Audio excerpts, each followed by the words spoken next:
welcome to another webinar. This time Cypress has a special guest, a company named Lightstep. And with me are two engineers from Lightstep, Pennings and Jonah. So why don't we start by introducing ourselves? Jonah, you want to tell us about yourself? Yeah, hello. Jonah Moses, like Gleb said, thank you for the intro. I work at Lightstep now. I'm based out of Portland, Oregon. We're a fairly distributed company, but that's happened to be where I am. I've been doing this for a number of years and have been primarily focused more on kind of front-end development, and that led me to getting introduced to Cypress and start getting more experience with more automated testing. And yes, it is true, I write a lot of React code, and I do have a giant swimming pool, which is currently being cleaned and fixed. Nice. Ted, would you like to introduce yourself? Yeah, I'm Ted Pennings. I'm also a product engineer at Lightstep, also in Portland, Oregon. Jonah and I live like 10 blocks away from each other, funny enough. And I've been doing this for a little while. I have been doing automated testing for a while too. I initially started with Selenium a few years ago, and that was difficult. And when I found Cypress, everything was so much better and I was so much happier. I read a lot of React code, and I have a small garden with some flowers and tomatoes and stuff.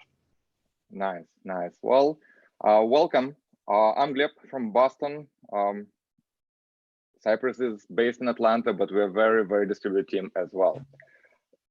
Can you tell us a little bit about Lightstep, please? Yeah, definitely. So Lightstep is an observability company. We make distributed tracing products, which helps you understand how your service fits in with other services. If you have, say, like a payment service or a shopping cart service, there's definitely a lot of other services that service depends on. So we provide visibility into how those services are performing. We have a bunch of languages that we support on the left, and we're very thankful that a lot of customers are finding value from us. We process quite a bit of data, and we do have an approach to our data that provides sampling-free ability to see data from very much real time, just a few seconds. Excellent. Why don't we go to the next slide? I think, Jonah, now you have control, right? So if you want to, yeah, let's see. Right. Oh, let me mention one thing. We have all the people around the world watching this webinar. If you want to ask a question, we'll answer all your questions at the end of a webinar. All you have to do is to go to Slido. It's a URL, slide.do, and enter a hashtag, Lightstep, and you'll get into a form and where you can submit your question, upvote questions you find interesting, and we'll answer all of them at the end of this webinar. Excellent. So we wanted to put down just a quick agenda to give some ideas of what we'll be covering today, and really just go through the flow of how it was for us before we got introduced to Cypress, and kind of what the process was going through implementing it and adopting it. We'll show you some of the ideas of like how we actually got it in action, what it's doing for us right now, some of the more intricate facets of what we're doing with testing. And because we're a pretty metric heavy company, we just like metrics, so we want to go over those as well. And we'll cover kind of what's next and what we see for ourselves in the future, and then answer any questions that you've got. So the previous process was an interesting one. This was, gosh, at this point, well over a year ago, where anytime we wanted to deploy, we looked at a effective smoke test QA Google Doc with step-by-step instructions on what to test. To give you some example of what that is, on the right-hand side, you'll see one of the features that we wanted to test, and that is this workflow links. So anytime an engineer wanted to deploy, we'd go through this Google Doc and look up the workflow links and then follow these step by step. As you can see, tedious, but there's some things I wanted to point out on this. Some of the steps were table looks reasonable. I don't know what that means to you. I definitely don't know what it means to me. And so as you can see, it's probably very difficult to effectively test that. Some additional examples, we have a service diagram on the right. As you can see, it's pretty intricate in regards to what the functionality is. And again, there's a couple pieces where it's verify it works. So when you're going through automated testing or any sort of deployment testing, this is not really something you want to come across. And these would get pretty cumbersome. As you see, like this is, I think I cut this Explorer test off, but I think it goes up to like 30 or 35 steps. And this is something that we had to do every time we wanted to deploy. And so, as you can imagine, this took some time. And I think at one point we tried to clock it with just one engineer doing it. And it took about 2 hours for that engineer to do it. When they said, okay, I'm starting it, going through the doc, it would take 2 hours. And that was anytime any engineer wanted to deploy any of the web app. Some of the downsides that we saw with this were that it only tested one environment. And this was a little concerning because it wasn't even production. We wanted to test before we sent it to production. So we saw a gap there. A side effect of this is that it became really anxiety inducing. So any of the front end engineers would then be like, oh, I don't want to do the deploy. I've got a bunch of other work to do. It's going to take a bunch of time. And so the deploys started getting more and more infrequent, which then meant every time we did deploy, it was an enormous deploy that would go out. One of the problems that we started running into was that it's error prone. We're humans. I make mistakes twice, 3, 4 times, a million times a day. So like you can imagine that there was some problems with this. It wasn't a catch-all. So we realized something had to change, and that's when Ted and I decided to like, let's start gapping out, like find the gaps in our process, figure out what we're going to do to alleviate those. And that's when we had the Cypress team come in on their white horse and say like, hey, we've got this thing to offer. Let's try it out. So when we did that, we decided, okay, let's figure out what Cypress has to offer and then how we're going to utilize it. And anytime you're implementing a new thing anywhere, it's kind of like, well, how do we start? What do we want to do to begin?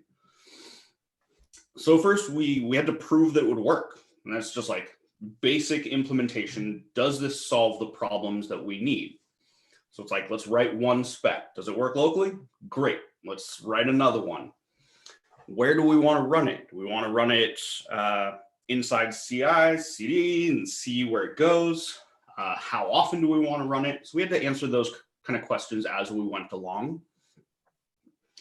And once we got a little more familiar with it and a little more understanding of where we wanted to put it, we decided, okay, let's start breaking out those smoke test docs that we had and implementing one of those as a Cypress test. And then we would cross out the Google Doc and be like, okay, that's now deprecated. You still have to do all these, but you no longer have to do this one. And we just kept doing that.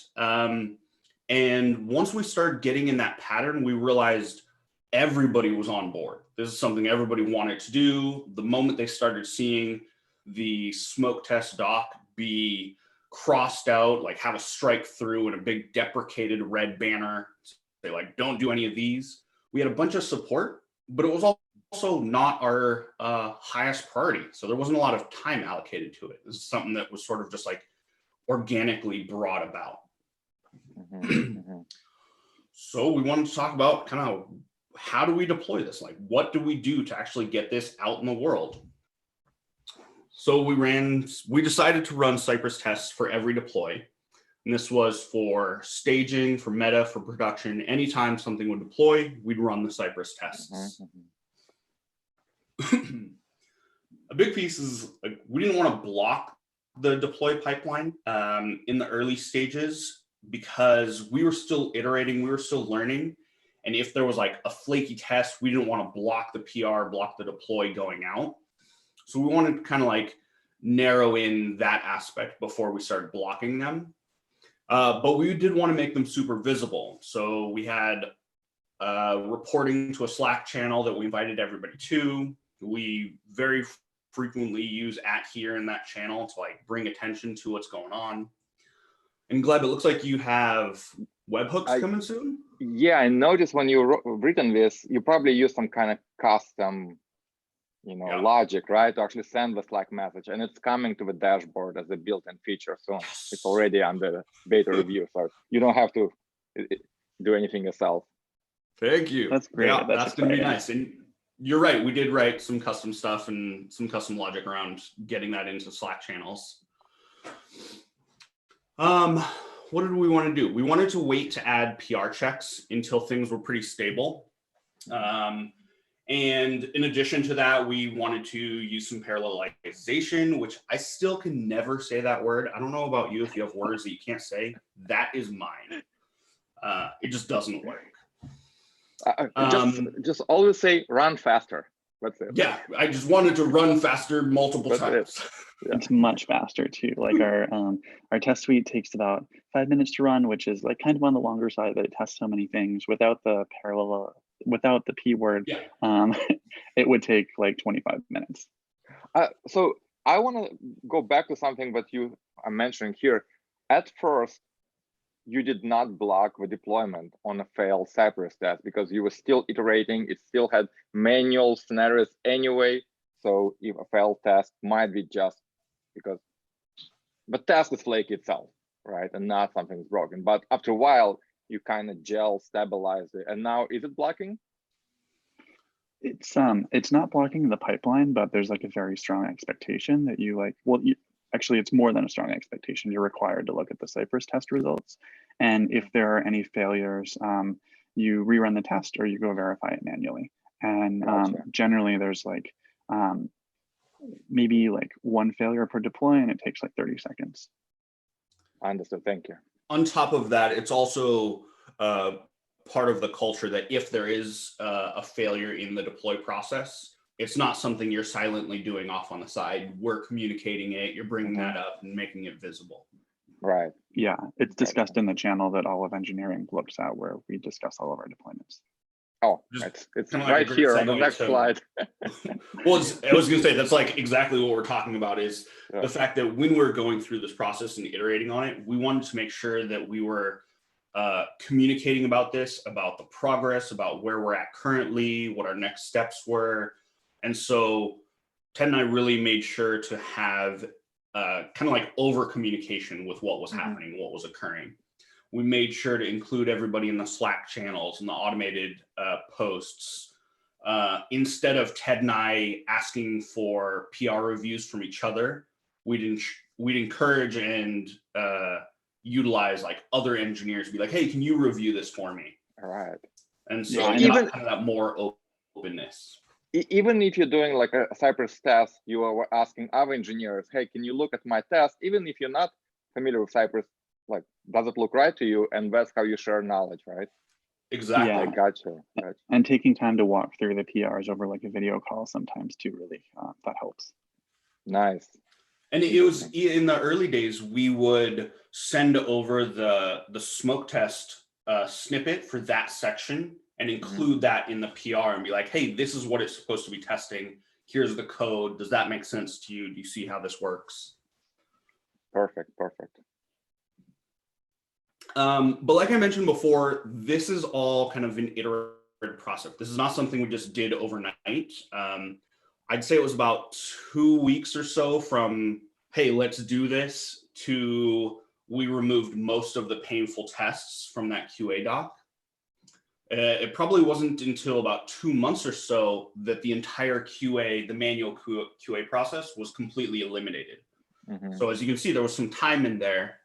And again, it wasn't our primary focus. Maybe this could have gone quicker if that was our only focus. But it took some time in there to kind of implement this process.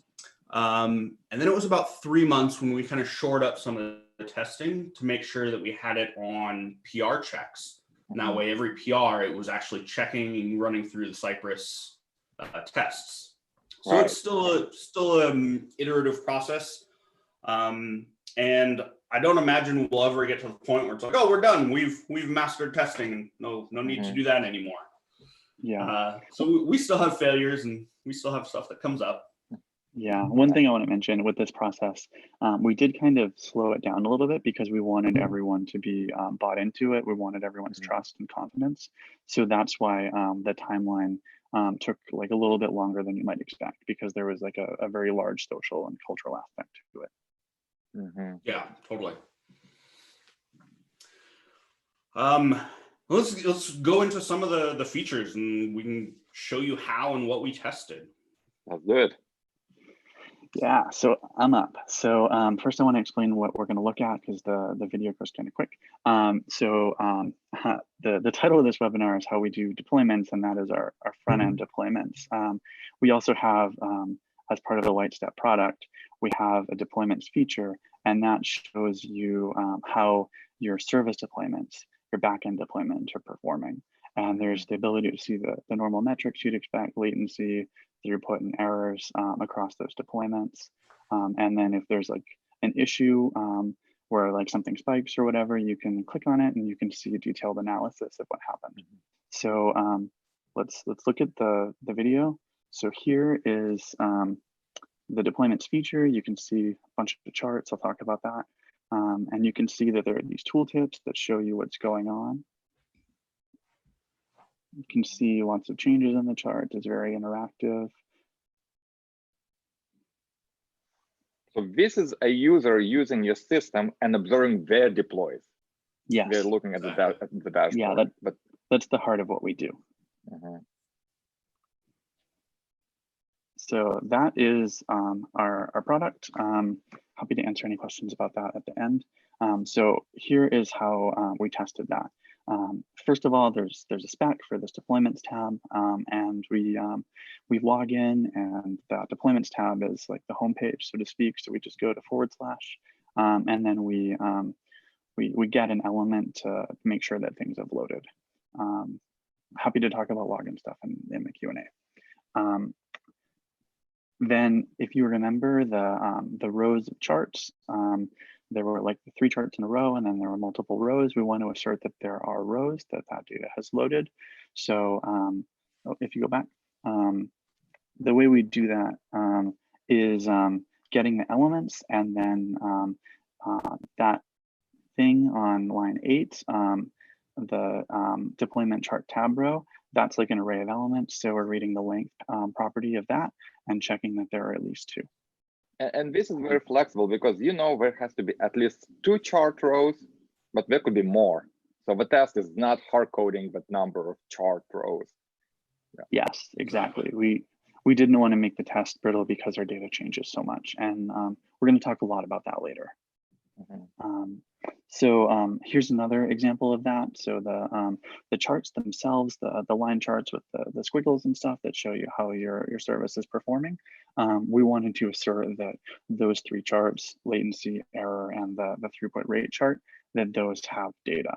So we wrote this kind of simple test here, and you can see that it uses a custom Cypress command.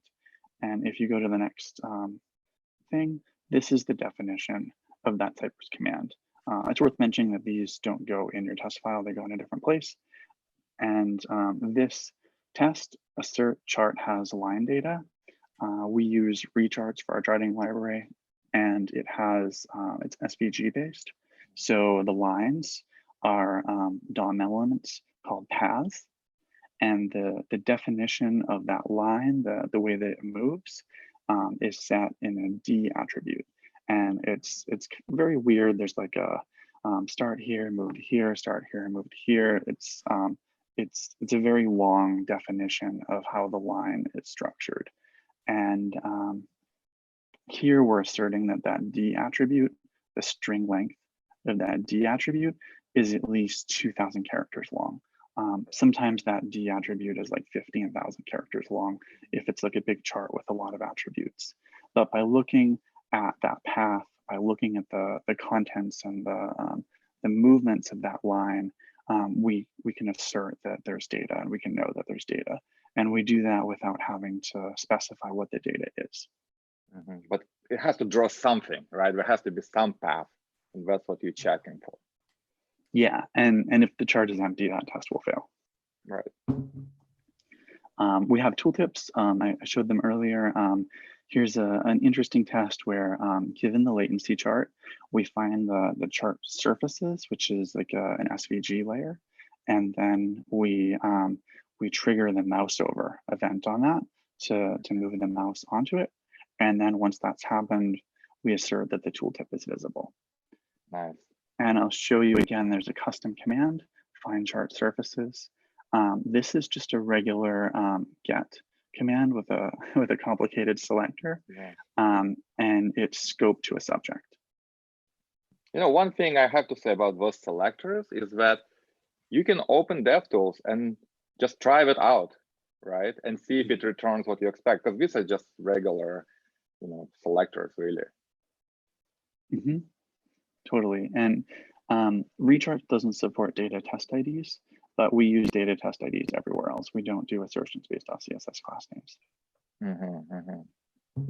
Yeah, I think we have a pretty strong preference for data test IDs. Yeah, well, you're following our best practices for selecting elements, which we appreciate. So this next test, in all observability products, there's like a time window selector, usually on the top right, so you can change the time that the chart is looking at from like 30 minutes to a week or whatever. This test does that. So we click on that time window component in the top right, and then we arbitrarily select the third one in the list. The fourth one in the list because it's zero based. And then the interesting thing that we do here is that we have a then command that grabs that element. So that's the fourth item in that list. And then we read an attribute off of it, which is the test value. In this case, that's a string like 4H for 4 hours, or like 1W for 1 week. And then we actually click on that thing, and then we assert that some data tags have changed. And we also assert that the chart has changed its data tag to be the right time window duration, and then it still has data. Yeah. When we were discussing the slides, you asked me like if I'm gonna badmouth your code, right? And I was like, no, I like you can write the same thing in JavaScript in multiple ways. And especially when you do pull request reviews with other engineers and they approve, I think that's the definition of good testing code, right? If other engineers can understand it, what it's doing, then it's fine. Yeah. Awesome. So we've got one more test well, we've got a few more tests to show you, but another feature that I want to describe.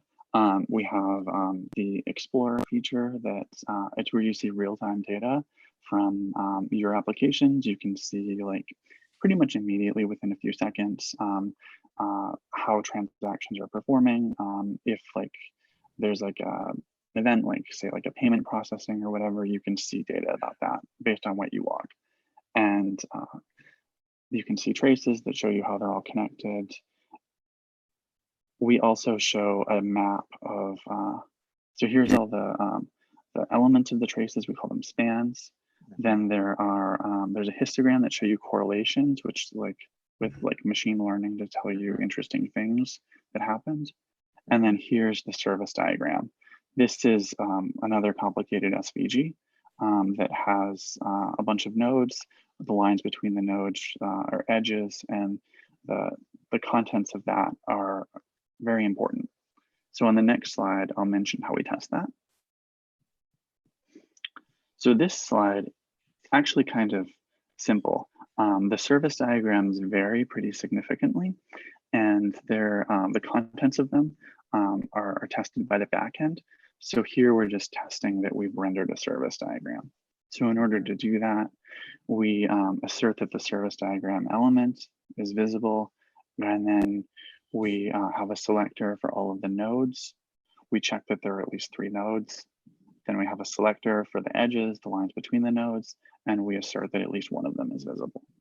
Right. So you cannot test that the layout of a chart is correct, but at least like the nodes should be there, edges should be there, and we'll talk about like how to test the chart when we get to the future, right, section. Yeah, in the future section, we have some plans, we have some thoughts that we're excited about. Gotcha. And to go along with what Ted was just saying on our Explore page, to get those individual spans, we have something called the Query Builder, and this is a pretty interactive component for us, and it allows the user to really narrow in and like fine tune what they're actually looking for. As you can see, we open up the Query Builder. You can select what service, you can select which operation or not operation. You can add various tags to it, adds tag rows. We also know that this like GUI aspect, not all users like to do that. So there's a manual mode as well, where you can just manually type in your code and then run that. But what I wanted to represent with this component is that there's a lot of user interaction, a lot of varied user interaction that can happen with this. And so it was really trying to figure out, well, how are we going to test this? Like, what aspects do we want to test? So we recognized that it was not actually important for us to test that the suggestions API was returning back specific things. So we just wanted to stub those out. We have other tests that verify that the suggestions API is working. So we stubbed that out.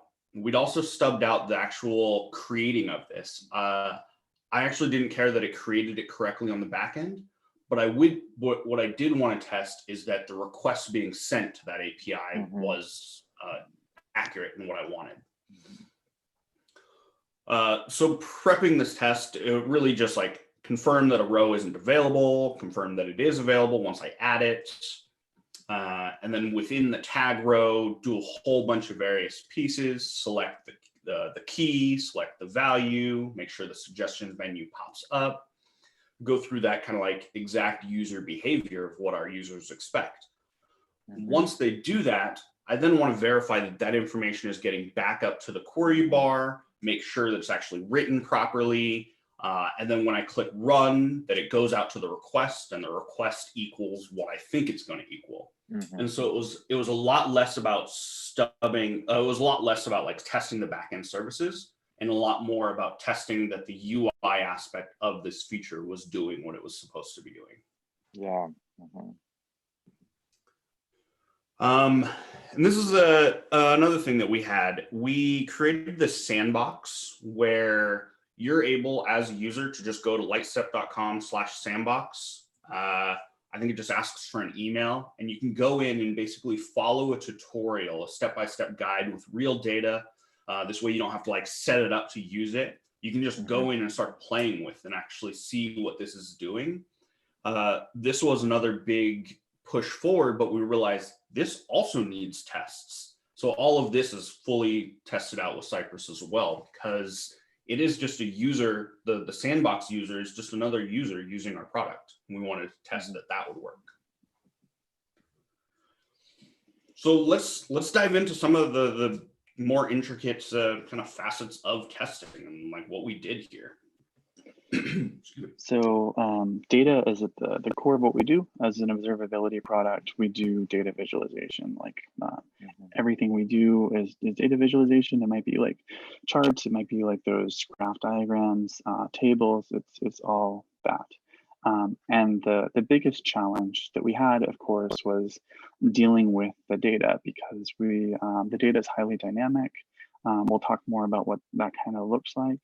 But making sure that our assertions were reliable was probably our biggest challenge, because the data can change a lot. So on the next slide, again, that was our biggest challenge. We tend to prefer unit tests for asserting like the correctness of the data, because they're like highly controlled, where you specify your inputs and specified your outputs. We use Cypress entirely for browser-based end-to-end testing. I know Cypress supports unit tests, and we just haven't explored that. We use stub responses in places where that's appropriate. Jonah showed that. It also helps sometimes if like we don't want to actually do the thing, like when we're testing our sign-in form, sign up form. We don't want to like create users and stuff. Right. We have predictable data generators. So everything that we showed in those previous animated GIFs, that is using like a predictable data generator that just like emits data as you'd expect over and over again with like certain patterns. There is a little bit of variability in it though, intentionally so. So that's why we don't assert in Cypress exactly what those charts look like. I can ask you, that predictable data generator, it's almost like Faker.js. Only instead like user object, you say, give me 10,000 points that kind of simulate memory usage with some noise, right? And it gives you predictable thing. So you don't have to create giant JSON fixture files. Instead, you just call some JavaScript. Gotcha. Yeah, and one thing I think I should mention is that the data generator is actually what our sales team uses to show what our product looks like to prospects. And we're running our Cypress test against that. So we're supporting our sales team by ensuring that what they're demoing actually like works all the time. Every deployment, we verify that. I would suggest limiting test assumptions. You can go crazy and just like assert so many things, and that can make tests brittle. So it's important to focus on what you want and to try to remove things like I want to select the element in the list that like has this string in it. It can be better to just like select the first element in the list and like ensure that certain things are visible. We also have places where we need to create resources. Like in that workflow links example, the very first one on traces, we need to actually create one of those things and then assert that it appears in the trace view.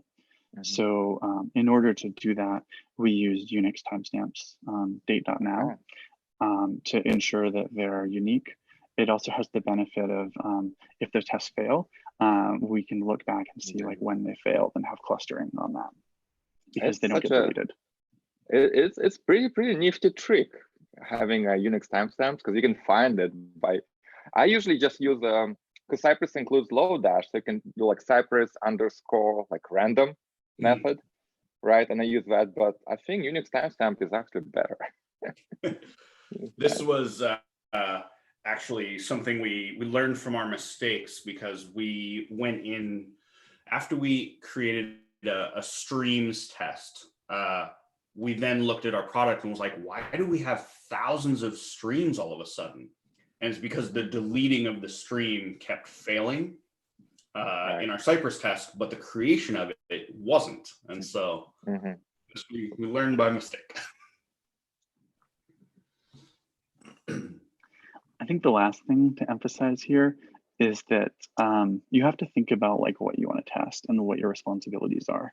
And as like product engineers, Jonah and I are responsible for making sure that the UI fetches the right data and displays the right data. That's you know, it's interactive. It does kind of what you expect, but we're not actually responsible for the correctness of our data. We have a bunch of colleagues who do that, and it's not useful for us to duplicate their efforts. So we tend not to go too much in that direction with our Cypress tests. I understand. So we want to show just some examples of what things look like. If you can actually build this out. So we have go back one, sorry. We have a lot of interactions that we showed, and there are normal interactions that we do, like clicking on things or typing in boxes. When we're doing that, we use a lot of data tags, like data / time window value, and that is one of the main ways that we like assert the correctness of things, where we'll like type in a box and then assert that like something somewhere else has the right value on a data tag. And that is much less brittle than using like contains for copy, because we tend to change copy a lot. We also have like sometimes complicated text formatting things. If you have like a Java class name or like a path to like a code file, we need that to like line wrap properly. So sometimes we'll like add spaces or whatever to ensure that it line wraps. This is really good advice, I think, right? Rather than relying on like adding CSS classes, right, to check if something has updated, just have data loading or data attributes that are invisible to the user, but are so easy to observe from Cypress tests. Yeah. Yeah. So the first approach was really going through and being like, oh, make sure this contains. But when your product is changing and you're iterating on stuff like that, it's just so much less, or it's so much more brittle going that path. So having the data attributes and just testing those felt like the right direction to go. Yeah, sometimes we have to do that too. Like if we want to test that something doesn't have data, when it's loading, it doesn't have data too. So we assert that the thing is loaded, and then we like filter to ensure that it doesn't have data, and then we assert that there isn't data. If we don't assert on that loading state, it will pass before it does anything.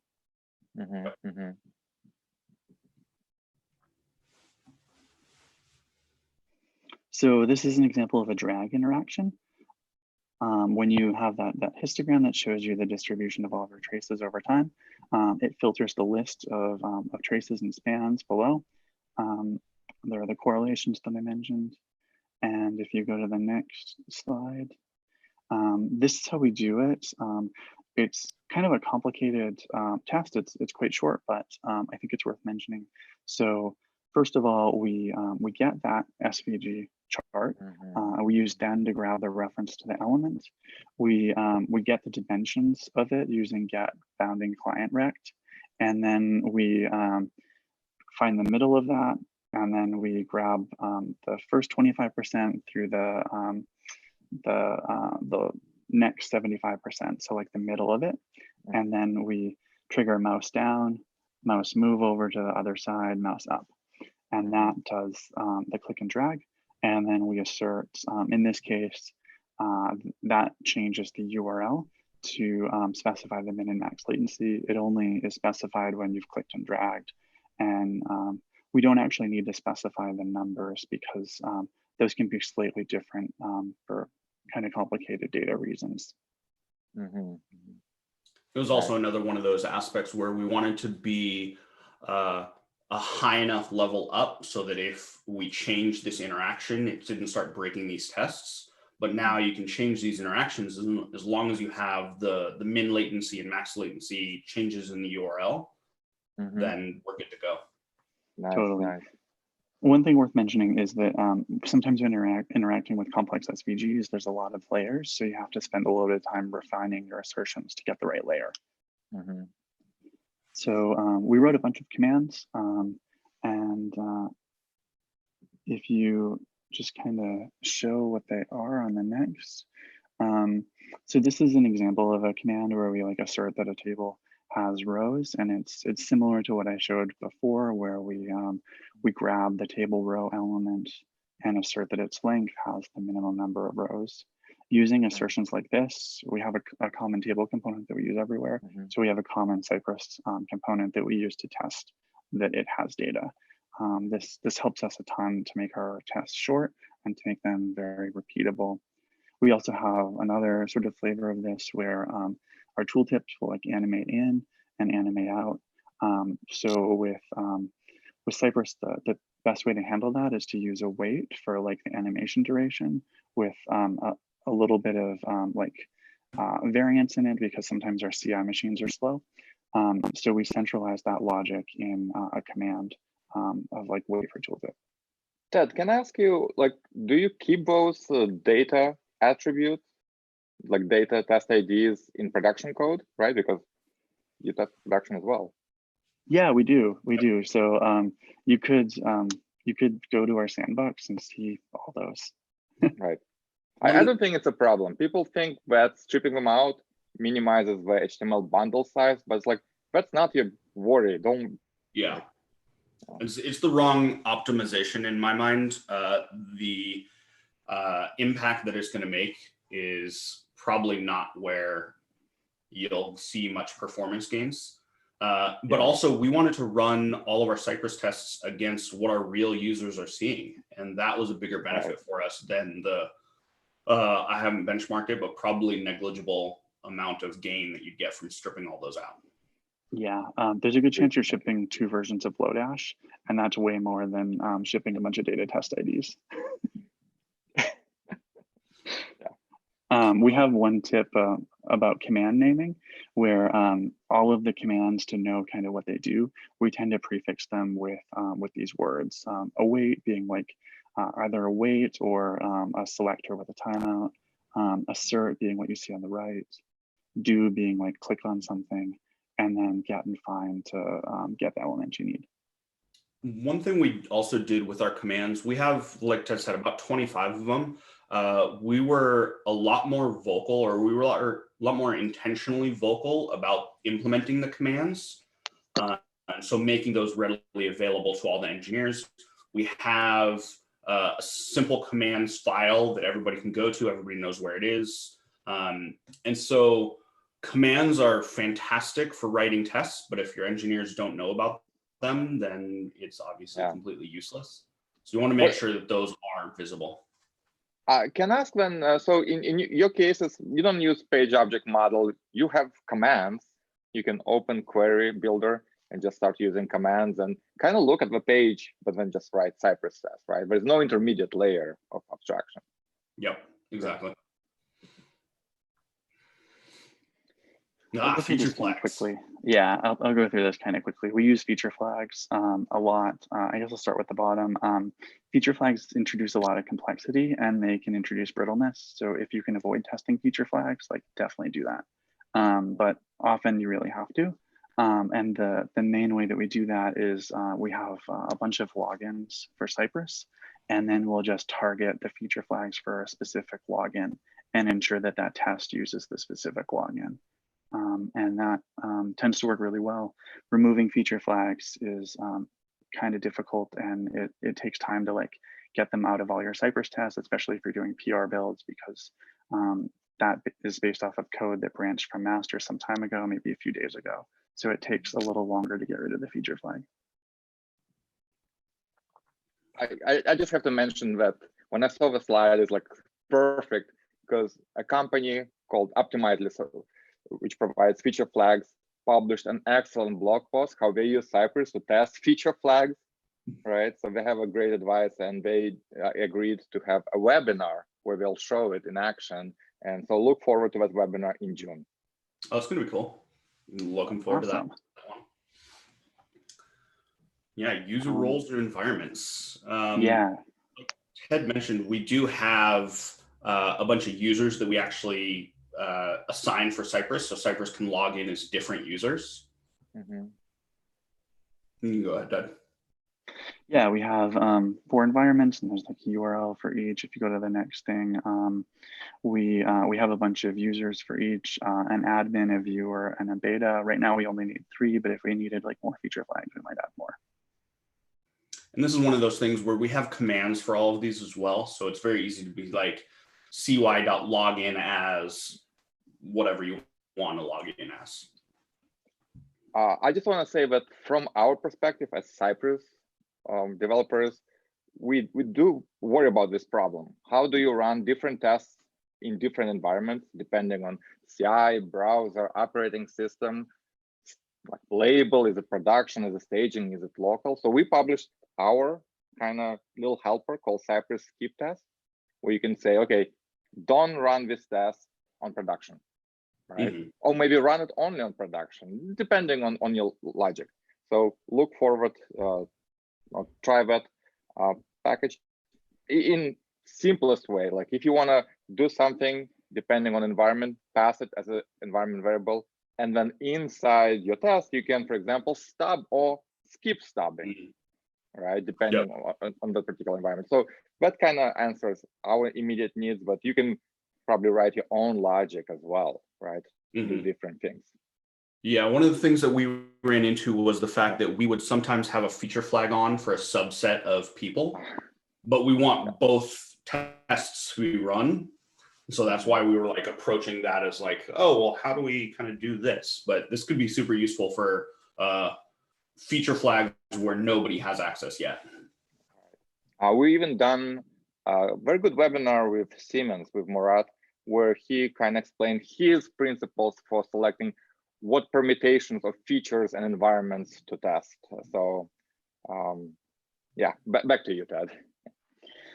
Yeah, basically we use exactly what Gleb mentioned with environment variables. We have helpers that look up the environment variables. The code is kind of what you expect, and things default to local if they're not specified. So you don't have to think about it much locally.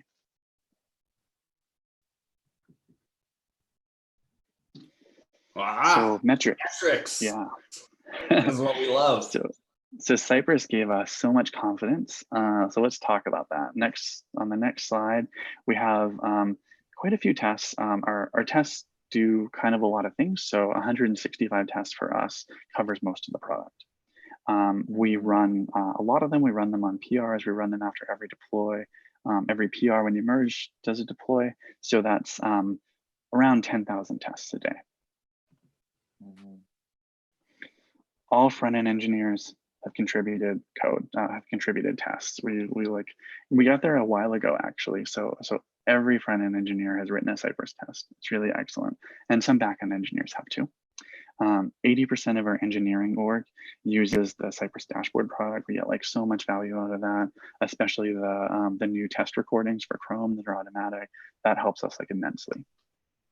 And the new analytics feature that we just started playing with, that is a lot of fun seeing that stuff visually. Yeah. Perfect, thank you.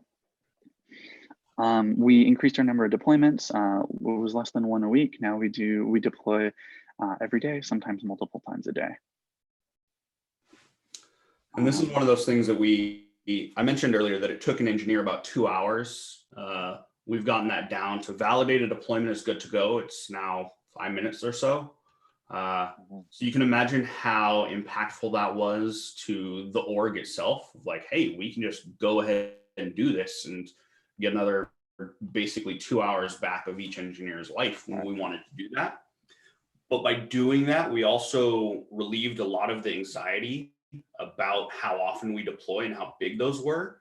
I recall when I was doing a deploy and 95% of what was going out was something that I was completely unfamiliar with, and there was a lot of it.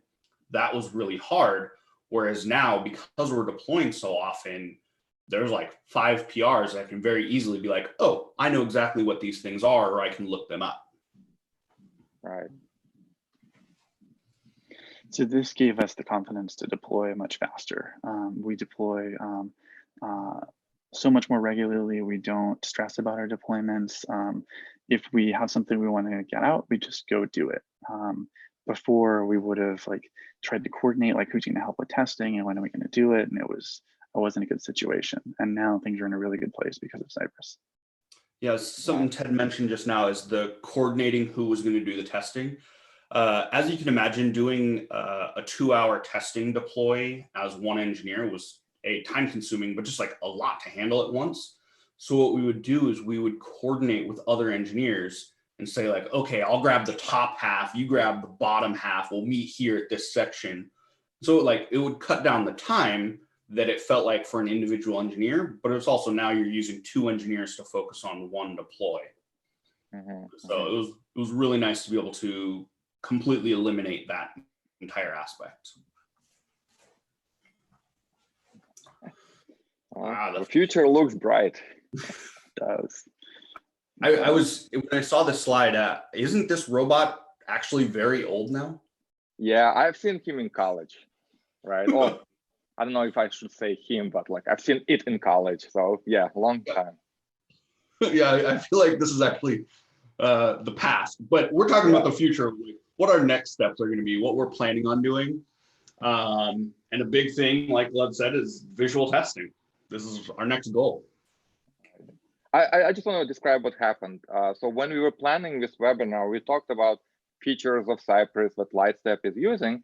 And Jonah has mentioned that they want to do visual testing because so many charts. Do we have a suggestion? And but they're using something called HAPA.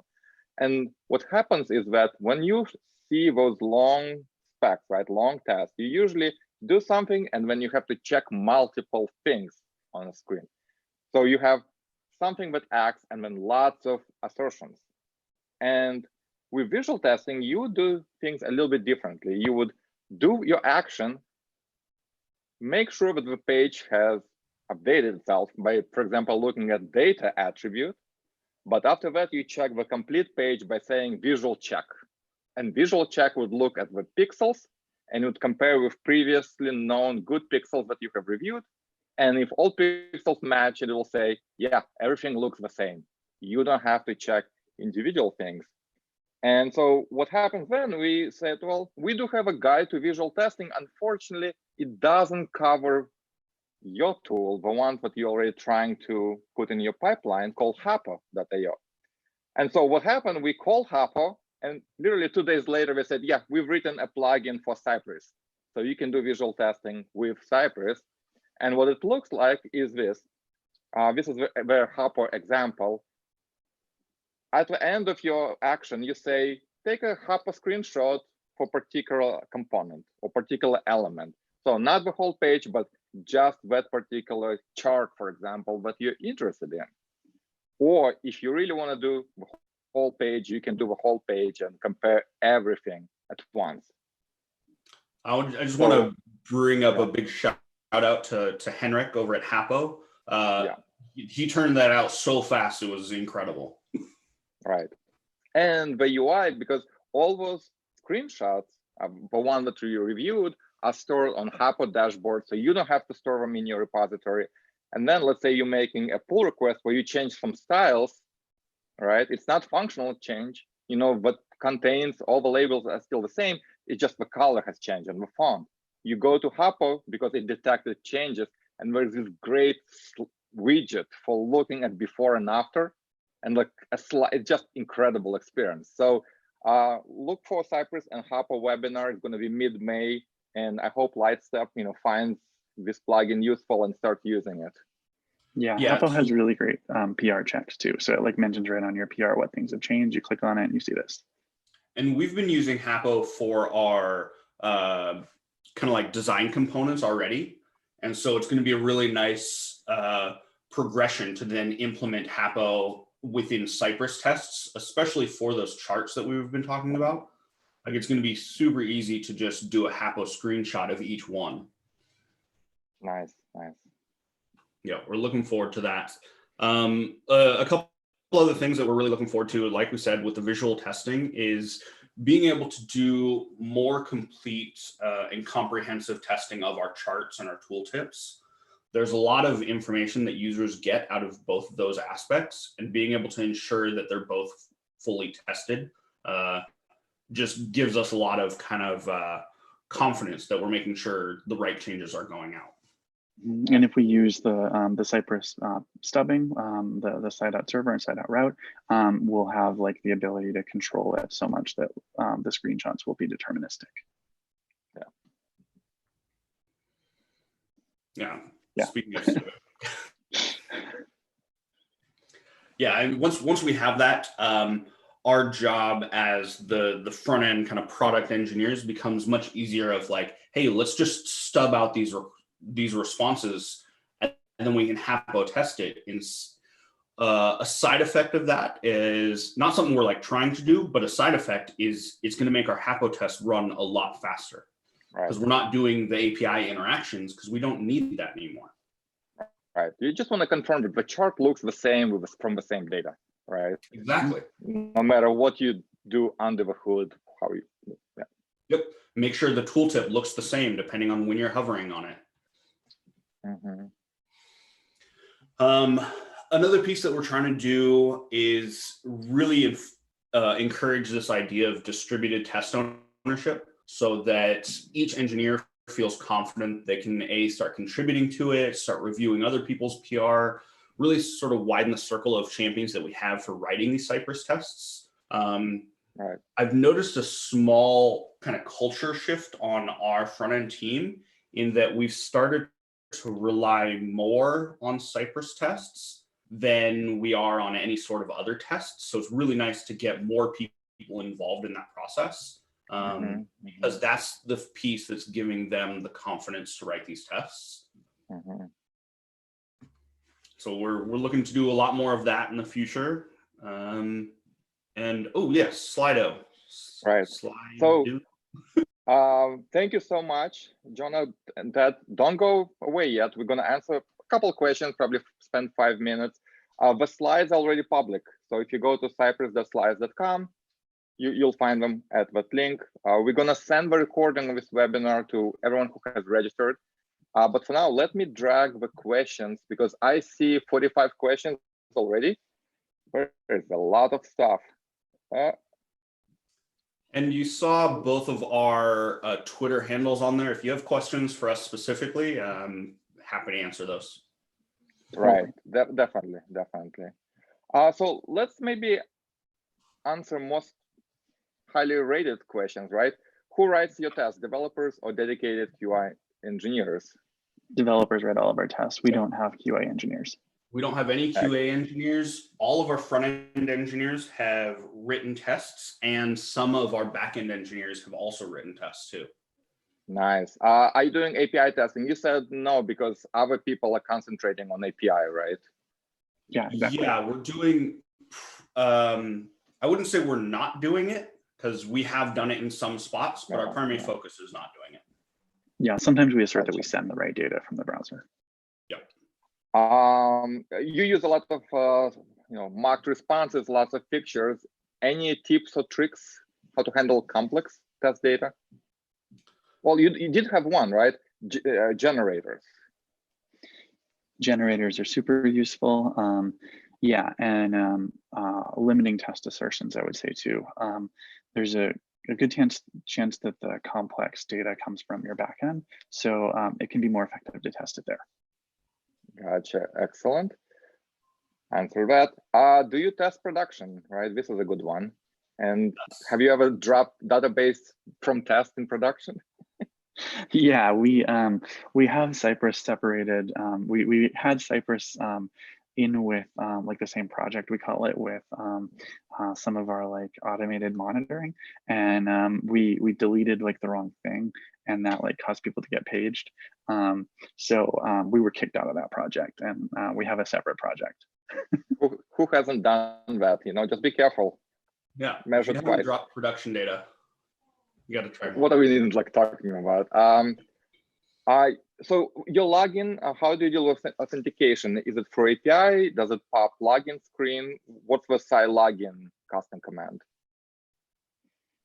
Yeah, we initially had like typing in the boxes and clicking the button, but now we do an API call to do the login, and we have like a big JSON map of all the like users and passwords and stuff.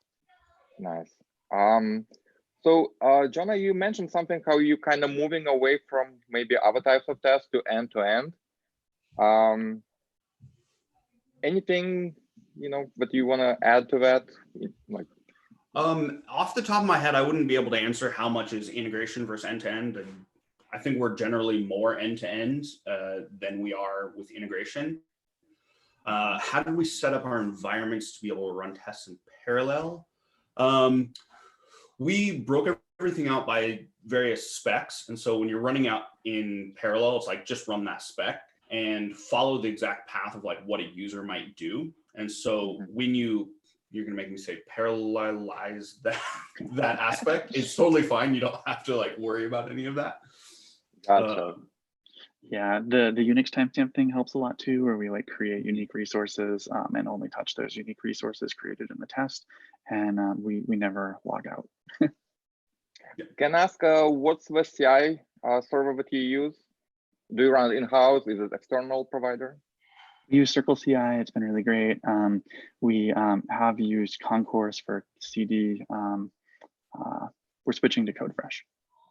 I see. We did a Circle CI webinar last week, so I'm trying to plug as many webinars as possible, so far.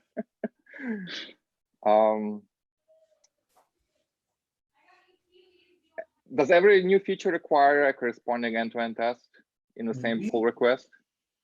I think I actually have some opinions on this. I don't think that's necessary because I do feel like it can sometimes block a feature where sometimes we want to release a feature and get internal users playing with it to get feedback. So I don't necessarily think that you should have the test with it, but it should be part of the release process. So we should have, prior to going to production, there should be a Cypress test for that feature. Right. Not necessarily the same pull request, but it has to be at some point before you actually release it. Yeah, but getting the feature PR'd and in the product, so internally we can start using it and providing feedback and iterate on it. I think that's really important part of the whole process. And blocking that process with making sure that it's Cypress tested, I don't know if there's a lot of benefit there. Yeah, and Ted, you want to add something? We tend to limit the number of tests in a spec because we found that it takes about 4 seconds for each of those at a minimum. So we'll combine some of them where it makes sense. We'll also push things to enzyme if it's something like typing in a box and filtering. Right.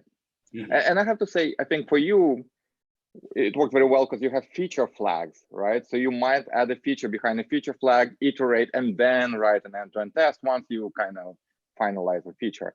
Okay, why don't we take one more question, because we are like right on an hour. And I think this question is this one. What are some of the pain points? You've been praising Cypress a lot. Thank you so much. We're really happy that you enjoy. Is there anything that you don't like about it or hate it? One thing that we've struggled with internally is determining when something's flaky because of a backend regression or because of how we wrote the Cypress test. And that gives us not as much confidence as we would like in Cypress itself of like, hey, is this flaky because of how we wrote it? Is this flaky because of the CI environment that Cypress is running? Or is this an actual failure? Or is this like a backend regression? And so like figuring out where that line is with all of those aspects, I think that's where we could spend some more time figuring it out. Nice. Yeah, we also, I would say about 50% of our failures have to do with logging in. So it's like, it's kind of weird that we have that problem and it's a little hard to debug. Excellent. Well, these are absolutely valid pain points. I do appreciate you, being honest. I want to say we still have 40 questions. What will happen is that we'll probably close the Slido event in the next couple hours or maybe at the end of the day, and I'll make sure that I answer all the questions that were submitted. And if you provided I think I'll answer as many questions as possible. And I want to thank Jonah and Ted. You've been wonderful. Thank you so much for putting time to put the slides together and actually do such a great webinar. Thank you so much. Well, thanks for having us. So super appreciate it. It's been a lot of fun. Thanks, everyone. Excellent. Well, everyone, stay safe, stay healthy, and we'll see everyone later. Take care. Aloha.